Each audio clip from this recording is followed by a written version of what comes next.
Shalom, saudaraku yang dikasih Tuhan. Kembali bersama YouTube As Agape. Kita saat ini boleh bertemu kembali. Saya percaya ada pesan-pesan Tuhan di penghujung akhir zaman ini, supaya kita lebih lagi memurnikan hidup kita, membereskan hati kita, dan semua karakter-karakter yang buruk kita boleh dibentuk oleh setiap masalah kehidupan kita, sehingga kita dimurnikan, dibakar, sehingga semua kotoran-kotoran boleh keluar, dan setiap kuasa-kuasa kegelapan yang mengikat kita boleh dipatahkan, dihancurkan di dalam nama Yesus. Kita mengalami kebebasan dari setiap belenggu-belenggu dosa. Puji nama Tuhan. Kita naikkan satu pujian. Haleluya. Musim akan selalu berganti, kasih Tuhan tetap abadi, tak akan berubah sampai selamanya. Ku tetap percaya, ku yakin Tuhan memberkati, ku yakin Tuhan melindungi.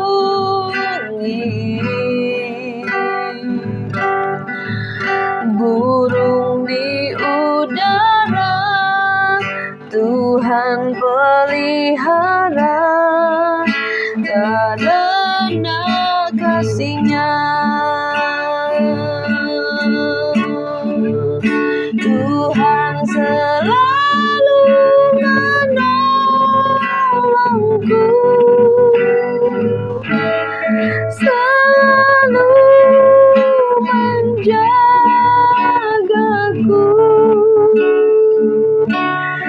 Sehelai di rambutku tak akan terjatuh tanpa seizin-Mu.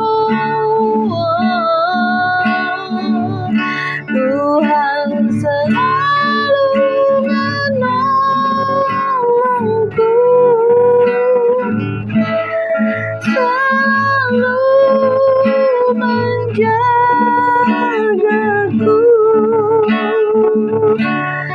Sehelai di rambutku tak akan terjatuh tanpa seizin-Mu. Tuhan selalu menolongku, selalu menjamaku.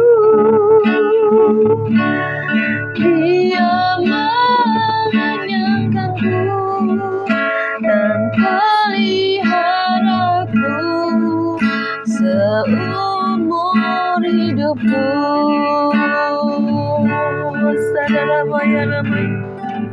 Kaulah sumber penolong dalam hidup kami, Tuhan.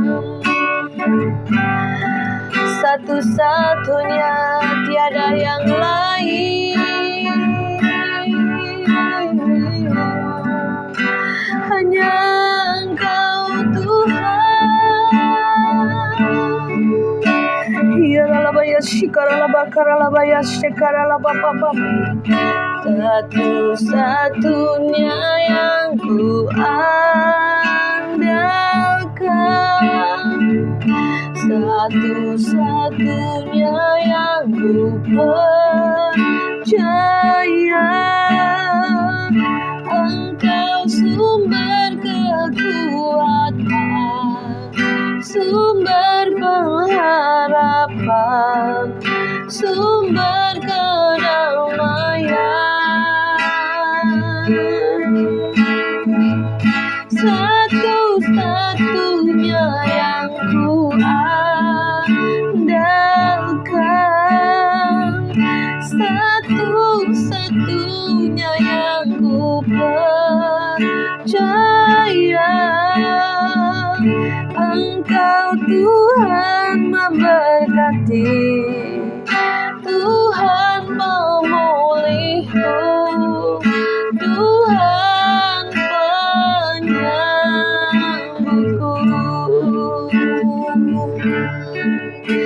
Oh glory haleluya, Kau baik Tuhan, Kau ajaib, Kau mulia.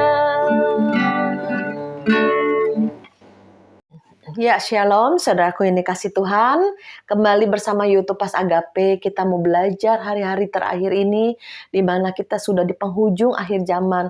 Ayo kita lebih lagi memurnikan hidup kita, diri kita, hati kita, supaya kita boleh mengerat semua kedagingan kita dan hidup menurut Roh Kudus, mengikuti apa kata Roh. Ya, puji nama Tuhan. Hari ini Tuhan mau berbicara mengenai penyakit bersilat kata atau berdebat ya saudaraku. Banyak hal, mungkin hal kecil dalam kehidupan kita yang terabaikan, tapi itu yang membawa dampak pada kekekalan, sehingga kita tidak bisa masuk kerajaan surga kalau kita tidak membereskan dari hal-hal yang kecil. Seringkali orang mudah sekali berbicara, mudah sekali berdebat, mudah sekali mengatakan hal-hal yang tidak penting, tidak perlu, tapi terus menjadi perdebatan ya. Itu semua Tuhan tidak suka. Mari kita baca di dalam 1 Timotius 6 mengenai penyakit bersilat kata, perikopnya. Ajarkanlah dan nasihatkanlah semuanya ini, jika seorang mengajarkan ajaran lain dan tidak menurut perkataan sehat, yakni perkataan Tuhan kita Yesus Kristus, dan tidak menurut ajaran yang sesuai dengan ibadah kita. Jadi pada akhir zaman ini banyak pengajar-pengajar yang palsu, banyak nabi-nabi palsu, bahkan hamba-hamba Tuhan yang palsu, mengajarkan banyak hal, bahkan dari dongeng-dongeng maupun dari kehidupan dia yang terus-menerus diperkatakan ya, dikotbahkan, tetapi tidak sesuai firman. Nah, ini kita harus mengerti ya, kita jangan mudah dibohongin. Seringkali anak-anak Tuhan ini menerima pengajaran-pengajaran yang tidak benar ini karena tidak melekat sama Tuhan dan tidak menghidupi firman dan tidak membaca firman. Dan kita semua di pasukan akhir zaman Agape ini sedang digencarkan untuk membaca firman Tuhan, seringkali malas, seringkali tidak konsisten, tidak setia ya. Jadi kita sehari 3 pasal, saya juga tambahkan Amsal setiap hari 1 pasal ya, karena Amsal itu ada 30 sampai 31 pasal. Jadi kita lebih berhikmat, lebih bijaksana lagi, lebih cinta Tuhan lagi, karena firman-Nya itu ya dan amin saudaraku. Jadi hal pertama yang Tuhan ingin pesankan pada kita mengenai penyakit bersilat kata ya, ajarkanlah dan nasihatkanlah semuanya ini. Jika seorang mengajarkan ajaran-ajaran lain. Nah, ada banyak ajaran-ajaran lain yang tidak sesuai firman, bahkan dongeng-dongeng nenek moyang seperti kemarin saya cerita ya. Dan banyak hal lagi, ada orang mencari hari baik ya, untuk satu pernikahan atau untuk apa. Saudara, itu juga kita jangan ikutin. Karena bagi anak Tuhan semua hari baik ya saudaraku. Dan kita juga ada banyak hal yang kita mau belajar dalam kehidupan ini, supaya kita ini lebih lagi belajar dalam kebenaran firman. Dan jika seorang mengajarkan ajaran lain dan tidak menurut perkataan sehat, yakni pengajaran Tuhan Yesus Kristus, dan tidak menurut ajaran yang sesuai dengan ibadah kita.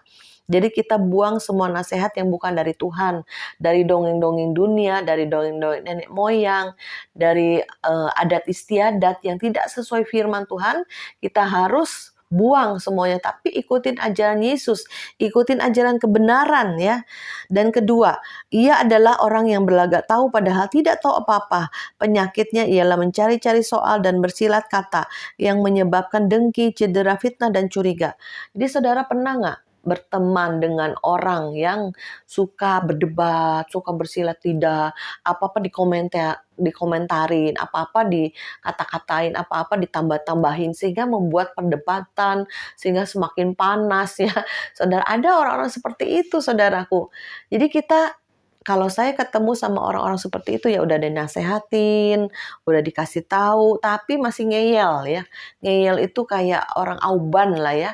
Ya, maksudnya seperti orang bebal. Yang dinasehatin malah nyolot, dinasehatin malah 1000 kata berbalik ke kita ya. Jadi tidak mau dinasehatin. Jadi bersilat lidah, mencari-cari alasan, mencari-cari gara-gara ya supaya berantem dari mulut bisa berantem loh saudaraku ya. Jadi kita harus hindari orang seperti itu, di skip aja. Saya kemarin juga ada satu peristiwa, saya mengajarin satu orang ya untuk jangan kamu kagum sama seorang manusia. Oh dia hebat loh Cimaria, bisa menyembuhkan, bisa numpang tangan orang rebah. Oh dia doa semuanya benar katanya gitu ya. Saya bilang ayo hati-hati, jangan terpukau sama hamba Tuhan. Dia manusia, bisa salah dan juga nanti kamu kecewa ya. Dan juga bisa dengan kekuatannya sendiri saudaraku. Jadi kita jangan terpukau dengan karunia-karunia yang dia lakukan ya, baik menurut firman, tapi sesuai firman, tapi dia membanggakan diri, menyombongkan diri ya. Jadi ada banyak hal yang kita katakan, ayo hati-hati gitu ya, saya bilang. Tapi waduh, beralasan dia bersilat kata dengan saya, bisa dibalik-balikin kata-kata saya. Saya bilang orang seperti ini tidak bisa dinasehatin, auban, bebal, bahkan suka membalik-balikan perkataan kita. Oh Cimaria iri ya, Cimaria iri ya. Saya bilang saya bukan iri, saya cuman menasehati. Jangan terpukau sama orang. Nanti kamu mendewakan orang itu, kamu mengidolakan, mengagumi orang itu lebih dari Tuhan. Sekarang saya dengar dari banyak hamba Tuhan, anak-anak Tuhan ya, kita kadang sharing. Sekarang banyak orang Kristen cari gereja yang punya urapan, punya supranatural. Pokoknya waduh yang hebat-hebat mereka cari, mereka kejar, saudara. Jadi kita seringkali mengasih tahu nih, yang bayi-bayi rohani kan cepat heran, cepat takjub. Jadi cari manusianya, cari hamba Tuhannya, cari pendetanya, cari nabinya, bukan cari Tuhan. Nah, ini berbahaya. Kenapa? Bisa jadi berhala ya. Jadi Tuhan sangat berduka cita kalau manusia itu bukan mencari Tuhan tapi mencari orang ya. Wah, dia dipakai Tuhan nih berurapan, berkarunia, bisa menyembuhkan. Jadi yang dicari manusianya bukan Tuhannya. Ini yang salah saudaraku. Jadi saya pas kasih tahu nih hati-hati, malah marah, bersilat lidah, ngata-ngatain saya, bisa berbalik ya. Wah, ini orang seperti ini mendingan saya cut ya. Daripada dinasehatin nggak bisa, oban terus berbantah-bantah lah dengan saya. Udah mendingan saya cut aja ya, biar dia nanti mengalami sendiri gitu ya. Karena setiap orang kan punya pengalaman, punya didikan gitu ya. Dan dikatakan sehingga menyebabkan orang yang bersilat sering mencari-cari soal, bersilat kata ini menyebabkan dengki, cedera, fitnah, dan curiga. Jadi seringkali orang-orang yang berdebat ini akhirnya berantem. Akhirnya menimbulkan percideraan tuh maksudnya jadi hatinya bisa tertusuk ya, bisa hatinya ini tiba-tiba jadi kepahitan ya, karena perdebatan itu kan pasti kata-kata yang nggak benar keluar karena berdebat ya, auban, mengata-ngatai gitu saudaraku ya. Jadi hindarilah perkataan yang selalu dicari-cari soal. Ada orang yang memang suka berdebat tapi debat kusir gitu ya. Kalau orang dunia aja capek deh orang seperti ini ya. Makanya kita hindari orang-orang seperti itu ya. Dan juga kita belajar juga supaya kita tidak, di ayat yang kelima, percecokan dengan orang-orang yang tidak lagi berpikiran sehat dan yang kehilangan kebenaran, yang mengira ibadah itu suatu sumber keuntungan. Memang ibadah kalau disertai rasa syukur memberi keuntungan. Puji nama Tuhan. Yang saya mau tekankan saat ini yaitu kita harus hindari ya perkataan-perkataan bersilat lidah, pembenaran diri. Oh gue benar, gue gak salah. Oh gue benar, gue gak salah. Jadi pembenaran diri itu tidak mau menyalahkan diri sendiri. Jadi bisa menyalahkan orang lain, si A, si B. Oh gue mengalami masalah, yang disalahin orang lain ya. Kayak kemarin juga saya juga ngomong ya sama suami saya, kamu jangan suka nyalahin orang lain. Kamu jangan suka nyalahin saya sebagai istri. Coba kamu mengalami stroke ringan ini, coba kamu salahin dirimu sendiri karena kamu merokok udah lama. Saya bilang jangan merokok, sudah lama saya kasih tahu, tapi nggak dengar, bebal. Nah sekarang dia mengalami stroke ringan ini, kamu nggak boleh nyalahin orang lain, nggak boleh nyalahin saya, nggak boleh nyalahin Tuhan, salahin diri sendiri, menyesal dan bertobat gitu. Ya, jadi kita harus apa-apa jangan nyalahin orang. Nah ini juga satu kebebalan ya, seperti orang yang bersilat kata ya, maksudnya mengucapkan hal yang tidak benar, tidak baik, terus jadi perdebatan. Itu pun hal yang tidak baik ya saudara. Pernah satu kali juga saya punya kesaksian ya, saya punya ipar yang ponakan-ponakannya kan bertetangga lah, terus berantem. Yang saya lihat dengan mata kepala sendiri saudara, ipar saya malah marah-marahin teman-teman anak-anak ya, anak-anak tetangga-tetangganya. Dalam hati saya, kamu ya yang kamu marahin harusnya anakmu sendiri, yang kamu nasehatin anakmu sendiri. Jangan nyalahin anak orang, ya. Biar mamanya orang tuanya yang mendidik gitu loh. Ya, jadi dibelain terus, udah salah anaknya dibelain terus, udah nggak bener anaknya, maksudnya nakal duluan, yang dibelain anaknya, itu salah, mendidik anak salah. Ya sehingga anak ini merasa oh dia benar gitu. Jadi tembok pembenaran diri ini juga hati-hati saudaraku ya. Dari kecil itu jadi satu keegoisan. Dididik dari kecil ini supaya bisa menilai oh saya salah, ya dididik. Kenapa kamu salah? Oh iya saya gini gini gini. Ya udah sekarang kamu berdoa minta ampun, berteman lagi minta maaf ya. Nah gitu saudara mendidik anak-anak kita ya. Saya juga pernah satu pengalaman ya kemarin belum lama ini saya bawa cucu nih. Nah kemudian dia kejepit pintu, nangis kejer karena namanya anak masih setahun lebih ya kejepit pintu pasti nangis kan. Terus saya bilang saking dia nangis kejar, saya bilang, "Ayo nih pukul nih pintu nakal nih." Saya bilang sambil ketok-ketok pintunya supaya dia diem. "Ini pintu pintu nakal nih." Terus ternyata mantu saya lihat, Mami jangan ngomong gitu Mami." Terus saya terdiam ya, dia sih udah ngeloyor lagi. Saya terdiam, apakah saya salah ya? Saya mendidik cucu saya begini. Terus saya berpikir, saya merenung, ya cucu saya kejepit tangannya, dia nangis kejer. Maksud saya supaya dia nggak nangis-nangis, saya pukul nih pintunya. Ini pintunya nakal nih, jepit tangan nih, pintunya nakal nih, ya. Terus saya bilang, saya merenung, iya ya saya salah nih mendidik anak. Kalau begini saya berarti menyalahkan pintu. Harusnya yang saya salahkan cucu saya yang ngejepit pintunya nggak hati-hati, main dekat pintu. Ya juga ya saya pikir gitu ya. Nah, itu satu pelajaran berharga dari setiap kejadian apapun Tuhan bisa berbicara loh saudara. Ya dari saat itu iya ya benar juga ya. Berarti saya nyalahin pintu ya.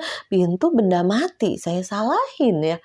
Nah, Nah ini cucu saya akhirnya dia tidak nanti suatu hari dia dewasa tidak mengoreksi diri tapi selalu menyalahkan orang lain, menyalahkan keadaan. Demikian juga saudara jika mengalami masa sukar, ujian hidup, badai hidup, bisa nyalahin orang lain, nyalahin eh, suami, istri, anak, disalahin semuanya. Ya nggak ada yang benar lah di mata dia. Pokoknya semuanya salah. Ujung-ujungnya bisa nyalahin Tuhan. Ya saudara, itu kita belajar untuk tidak pembenaran diri, cari-cari alasan ya untuk pembenaran diri, tidak mau disalahkan ya, bersilat kata, berdebat ya, itu kita harus hindarin. Kenapa? Kalau enggak hatimu semakin keras, kalau enggak engkau akan semakin egois, kalau enggak kamu enggak pernah menilai diri sendiri yang salah ya. Orang lain yang kamu salahkan tapi tidak pernah ada menyalahkan diri sendiri, mengakui kesalahan diri sendiri. Nah, ini juga sangat berbahaya ya. Berkebalikan dengan orang yang sangat penuduhan diri terus. Nah, ini juga nggak boleh. Ada juga orang yang nggak mau disalahkan. Dia salah tetap nggak mau disalahkan. Bahkan berdebat, bersilat kata, ya, cari-cari alasan, ya, menyalahkan orang lain, pembenaran diri. Nah, ini hal-hal yang Tuhan nggak suka. Jadi kita belajar dari perkara-perkara kecil. Saya juga doa tiap hari, Tuhan, ini 40 hari ini kita mengerat kedagingan, membersihkan hidup kita, ya, membuang semua yang tidak baik, tidak benar, dosa-dosa apapun yang tersembunyi. Pada saat kita buka celah, nah iblis bisa masuk, ya. Apalagi yang sudah masuk, kita usir, kita tengking. Jadi kita belajar untuk bijaksana. Makanya kita di dalam Pas Agape ini sedang gencar-gencarnya kita baca yang Bandung sama Jakarta udah ya. Tiap hari 3 pasal ditambahkan 1 Amsal. Saya bilang kenapa? Supaya bijaksana, supaya mengerti kehidupan ini dan tahu apa yang Tuhan suka, Tuhan mau. Sehingga kita tidak tersandung dalam perjalanan kehidupan kita ini untuk masuk surga. Karena kita ini belum nyampe surga loh saudara. Dalam pertandingan iman. Kalau kita tersandung dalam kerikil-kerikil batu-batu kecil ini, kita nggak sampai kerajaan surga. Mungkin bersilat kata ya, pembenaran diri ya, itu masih perkara kecil, bukan dosa-dosa besar, berzina, membunuh. Enggak, dari hal-hal kecil aja kita bisa tersandung. Oleh sebab itu saya bilang Tuhan, apalagi setiap hari saya berdoa Tuhan, bicara apalagi di YouTube selama 40 hari kita pemberesan diri kita ya. Kita ambil doa puasa perenungan ya saudaraku. Jadi ada banyak hal yang Tuhan nasihati dalam diri kita, yang penting kita mau berubah ya. Kayak saya juga belajar untuk dulu sering juga saya berdebat, bersilat kata gitu ya, nggak mau disalahin lah. Tapi sekarang saya banyakkan saya diem, saya dengerin omongan orang, oh iya ya, dan saya berkoreksi diri dan berubah ya. Daripada kita berdebat, berdebat, berdebat, bikin orang panas, bisa marah, bisa emosi, bisa tambah runyam ya, akhirnya keluarlah nanti kata-kata fitnah, ya, kepahitan, kemarahan timbul karena bersilat kata ini yang tidak ada habis-habisnya. Bahkan hal kecil pun bisa jadi bersilat kata. Ya, saya juga punya pengalaman kesaksiannya kalau kita ketemu orang ya, kita rindu untuk diinjilin, diberitakan kabar baik ya. Nah, pada saat dia sudah mengarah pada perdebatan, kita harus hindarin ya. Apalagi kalau dia udah nadanya tinggi naik gitu ya, kita udah hindarin. Jangan kita terbawa emosi, terbawa perdebatan, bersilat kata, apalagi cerita tentang agama, ya kan? Agamamu, agamamu, agamaku, agamaku. Padahal yang kita sedang beritakan kabar baik, ya. Ada banyak nabi, tapi hanya satu juru selamat, yaitu melalui Yesus Kristus yang akan masuk dalam kerajaan surga, saudara. Yang mengerti, ya, pasti akan mengerti, saudaraku. Tapi mereka yang belum mengerti, ya bisa berdebat, saudaraku ya. Maka kita hindari perdebatan, yang penting kita ngobrol, berikan kesaksian hidup kita, ya. Dan mereka tertarik suatu hari untuk mengenal Kristus. Seperti kemarin waktu tanggal 17 saya pergi ke mall bersama keluarga dan keluarga besar gitu ya. Nah, itu waktu itu, "Mami mau nggak dicoba nih, ada buat tempat duduk urut-urut gitu ya." Kita seperti, apa namanya, tempat duduk lah, pijit, refleksi gitu, pakai mesin gitu ya. "Oh iya ya, coba deh," saya bilang. Dari Korea ngobrol sama yang penjualnya, kan enak ngobrol ngobrol ngobrol ngobrol.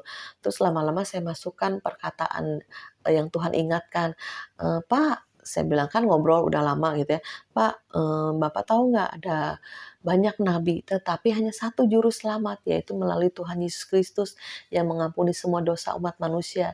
Yang percaya diselamatkan, Pak." Si bapaknya agak terdiam loh, saudara.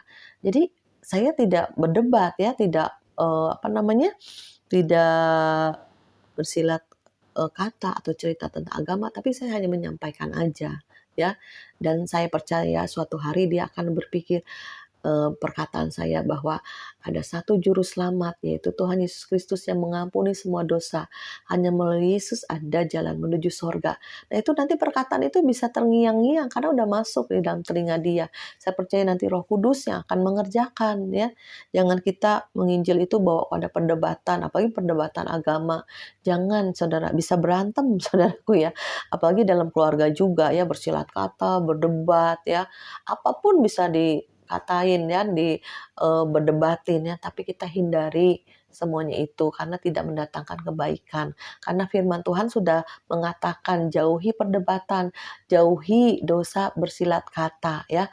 Karena hal ini tidak baik, tidak benar. Karena akan menimbulkan kemarahan, menimbulkan kesombongan, menimbulkan kepahitan, menimbulkan apalagi segala macam bisa muncul ya. Gara-gara bersilat kata ini ya, nggak ada habis-habisnya. Jadi seperti orang bebal ya, auban lah maksudnya gitu. Dikasih tahu ngeyel, dikasih tahu nggak mau nurut, dikasih tahu berbantah-bantah. Nah itu saudara. Jadi saudara kita sama-sama bertobat, kita berubah sehingga perkataan kita perkataan yang penuh firman, penuh nasihat Tuhan. Jangan bawa pada perdebatan atau bersilat kata ya, tetapi kita menyampaikan apa yang merupakan isi hati Tuhan, dan orang mendengarnya pun sukacita, bergembira ya. Oh iya ya, benar ya. Jadi dibukakan semua pikiran. Puji nama Tuhan, mari kita berdoa. Bapa di dalam kerajaan sorga, pada saat ini Tuhan mau ajari kami untuk tidak bersilat lidah, ataupun berbantah-bantah, atau auban, atau menyalahkan orang lain, atau egois sehingga memasang tembok, merasa paling benar dalam segala hal. Tuhan ampuni kami Tuhan, segala tembok-tembok pembenaran diri runtuh di dalam nama Yesus. Segala perkataan mulut kami yang selalu bersilat lidah, berdebat, auban-auban, ngeyel-ngeyel, dikasih tahu tidak mau nurut, tapi berbantah-bantah saat ini. Kami hancurkan setiap roh perdebatan, roh bersilat kata di dalam nama Yesus Kristus. Mari Roh Kudus, biarlah perkataan kami perkataan yang lemah lembut, perkataan nasihat sehingga orang yang mendengarnya boleh bertobat. Tuhan, menjauhi semua kejahatan sehingga kami benar-benar berubah Tuhan.